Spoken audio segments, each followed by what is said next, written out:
Guys, the learning place চ্যানেলে তোমাদের সবাইকে জানাই স্বাগত। আজ আমি তোমাদের দশম শ্রেণীর ইতিহাস বইয়ের প্রথম অধ্যায় ইতিহাসের ধারণা চ্যাপ্টার থেকে তোমাদের গুরুত্বপূর্ণ প্রশ্ন বলে দেবো। 1 নাম্বার, 2 নাম্বার, 3 নাম্বার, 4 নাম্বার আর 5 নাম্বারে গুরুত্বপূর্ণ প্রশ্ন তোমাদের আমি উত্তর সমেত দেখাবো। চলো শুরু করা যাক। প্রথমে দেখো 2-এর দাগেরটা কি বলেছে।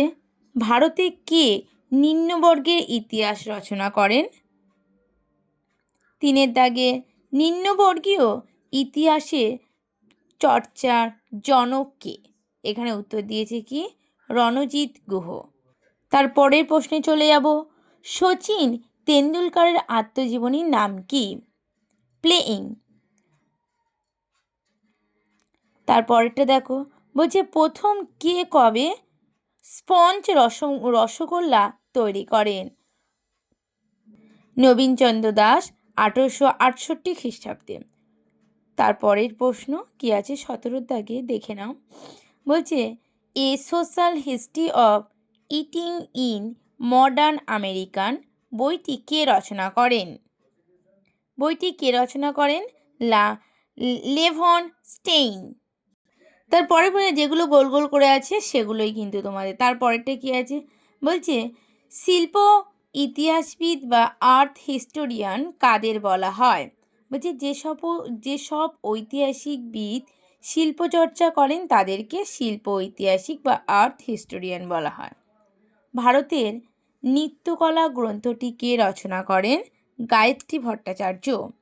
বাংলার মন্দির গ্রন্থটি কার লেখা? হিতেন রঞ্জন সান্যালের লেখা। তারপরে দেখো 30-এর দাগেরটা কি আছে বলছে প্রথম সবাক বাংলা চলচ্চিত্রের নাম কি? দেনা পাওনা। কত সালে হয়েছিল? 1931 খ্রিস্টাব্দে।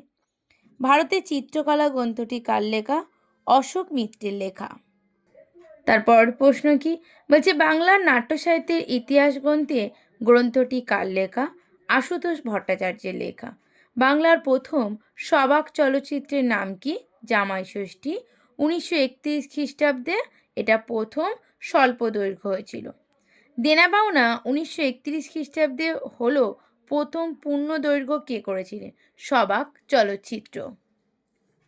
ভারতের রেলপথ সম্প্রসারিত হয় কার আমলে? লর্ড ডালহৌসির আমলে। ভারতে কোন বছর রেলপথ প্রবর্তন হয়েছিল? 1853 খ্রিস্টাব্দে। ভারতে কবে থেকে বন সংরক্ষণ আইন চালু হয়? 1878 খ্রিস্টাব্দ থেকে। সর্বপ্রথম আন্তর্জাতিক নারী দিবস কবে পালিত হয়েছিল? 1975 খ্রিস্টাব্দে 8 মার্চ। তারপরের প্রশ্ন কি বলছে হিস্ট্রি অফ হিন্দু কেমিস্ট্রি গ্রন্থটি কে লিখেছেন? আচার্য প্রফুল্লচন্দ্র রায়। ইতিহাস হলো অতীতের অর্থনিষ্ঠ বিবরণ। হিস্টোরি অফ বিলো গ্রন্থটি রচয়িতাকে E.P. থমসন। অ্যানাল স্কুল কর্তৃক যে ধরনের ইতিহাস চর্চা করা হয় তা হলো কি টোটাল হিস্ট্রি। অ্যানাল পত্রিকার গোষ্ঠীর ইতিহাস চর্চার মূল বিষয় ছিল কি সামাজিক ইতিহাস। নতুন সামাজিক ইতিহাস চর্চা শুরু হয় কত সালে? 1960-এর শতকে। নতুন সামাজিক ইতিহাস কাদের বলা হয়? বলা হয়েছে সাধারণ মানুষদের। সাবলটান গোষ্ঠীর একজন প্রসিদ্ধ ঐতিহাসিকের নাম কি? রণজিৎ গুহ। সাবলটান চ্যাটার্জি প্রকাশককে Ranajit Guha. The social science history association গঠিত হয়েছিল কত খ্রিস্টাব্দে? 1976 খ্রিস্টাব্দে। ক্যালকাটা ক্রিকেট ক্লাব প্রতিষ্ঠিত হয়েছিল 1792 খ্রিস্টাব্দে। ভারতে ফুটবল খেলার প্রবর্তন করেন ইংরেজরা। ভারতীয় ফুটবলের জনক বলে যাকে অভিহিত করা হয়েছিল তিনি হলেন নগেন্দ্র প্রসাদ সর্বাধিকারী। মোহনবাগান ক্লাব আইএনএফে শিল্প জয় করেছিলেন 1911 খ্রিস্টাব্দে। নিষিদ্ধ শহর কাকে বলা হয়? লাসাকে। ভারতীয়রা আলুর ব্যবহার শিখেছিলেন যাদের কাছ থেকে, কাদের কাছ থেকে শিখেছিলেন? পর্তুগিজ। রেশম আবিষ্কৃত হয় প্রাচীন কোন দেশে? চীন দেশে। সত্যজিৎ রায় যুক্ত ছিলেন শিল্পচর্চার ইতিহাসে। দাদা সাহেব ফালকে যুক্ত ছিলেন কে চলচ্চিত্রের সঙ্গে? রাজেল কারসন যুক্ত ছিলেন পরিবেশের ইতিহাসের সঙ্গে। ভারতীয় ফৌজের ইতিহাস গ্রন্থটি রচনা করেন সুবোধ ঘোষ। নর্দমা বাঁচাও আন্দোলনে নেত্রী ছিলেন মেধা পাটেকর। বিশ্ব পরিবেশ দিবস পালিত হয় 5ই জুন। কলকাতার বিজ্ঞান কলেজের ইতিহাসের অন্তর্গত হয় কবে? বিজ্ঞান প্রযুক্ত ইতিহাসে। Women in English social history গ্রন্থটি রচয়িতাকে? বারবারা কানের। পরেরটা বলছে সরকারি নথিপত্র কোথায় সংরক্ষণ করা হয়? মহাফেজ খানের কন্যা ইন্দিরাকে লেখা পিতা জওহরলাল নেহরু চিঠিগুলি বাংলা ভাষায় কি? কল্যাণীয়াসু হিন্দু। ইন্দিরা গান্ধীকে লেখা জওহরলাল নেহরু চিঠিটির নাম কি? Letters from a father to his daughter. Bangadarshan পত্রিকার সম্পাদক কে ছিলেন? বঙ্কিমচন্দ্র চট্টোপাধ্যায়। সোমপ্রকাশ পত্রিকার সম্পাদক কে ছিলেন? দ্বারকানাথ বিদ্যাভুবন। সরলা দেবী চৌধুরী রানীর আত্মজীবনী গ্রন্থের নাম কি? জীবনের ছড়াপাতা। বিপিনচন্দ্র পালের আত্মজীবনী গ্রন্থের নাম কি? 70 বৎসর। বঙ্গদর্শন সাময়িক পত্র কে প্রবর্তন করেন? বঙ্কিমচন্দ্র চট্টোপাধ্যায়। প্রথম বাংলা সংবাদপত্র বা মাসিক পত্রিকা কোনটি? ম্যাসম্যান। প্রথম বাংলা সাপ্তাহিক পত্রিকা কোনটি? সমাচার দর্পণ। কে কবে সোমপ্রকাশ পত্রিকা প্রকাশ করেন? দ্বারকানাথ বিদ্যাভুবন 1858 খ্রিস্টাব্দে। কোন বছর সোমপ্রকাশের প্রকাশনা সাময়িকভাবে স্থগিত রাখা হয়? 1858 খ্রিস্টাব্দে। বাংলার মাটির বাংলার জল গানটিকে রচনা করেন রবীন্দ্রনাথ ঠাকুর। বিপিনচন্দ্র পাল কি লিখেছেন? 70 বৎসর। জীবন স্মৃতি প্রথম প্রকাশিত হয় প্রভাসী পত্রিকায়। জীবনে ছড়াপাতা গ্রন্থটি কার লেখা? আত্মজীবনী। জীবনের ছড়াপাতা কোন পত্রিকা প্রকাশিত হয়েছিল? দেশ। তারপরে the story of my experience with truth একটি কি? একটি হচ্ছে আত্মজীবনী। বেঙ্গল গেজেট প্রকাশিত হয় কত খ্রিস্টাব্দে? 1780 খ্রিস্টাব্দে।